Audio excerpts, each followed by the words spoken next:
The next query really is regarding a woman who is pregnant or is nursing, breastfeeding, nursing, rearing the children. Why are they exempted?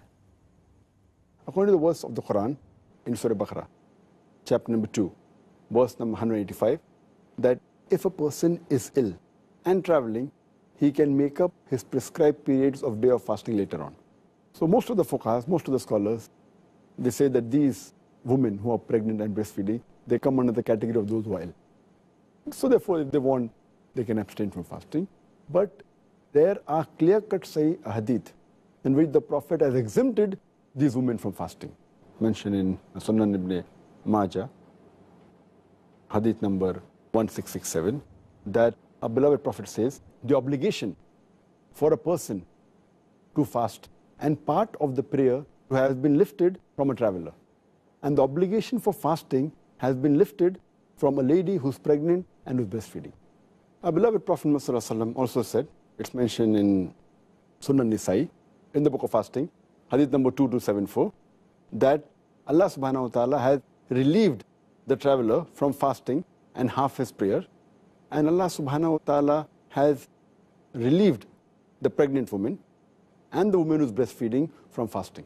So based on these two hadith also, it's clear-cut that the pregnant woman and the women who are breastfeeding, they have been exempted. And the logical reason that one can think is because when a lady, she's pregnant or she's breastfeeding, the food she eats is not only for herself, it's for herself as well as the baby she's carrying or the baby she's feeding. So but natural, if her fasting makes it difficult for her or becomes difficult for a baby, then she's exempted from fasting. But if she's in the early stage of pregnancy, and if she feels, or she's breastfeeding, and if she feels that fasting will not cause any damage to her health and will not cause a damage to the baby, then she should fast.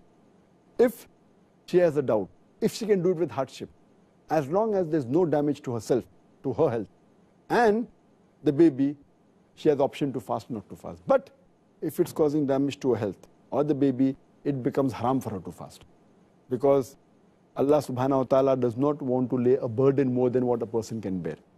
And in this regard, that is the reason Allah has exempted them. Later on, when they are healthy, when they stop breastfeeding, or when the pregnancy ends after postnatal bleeding, then they have to make up for the fast they have missed before the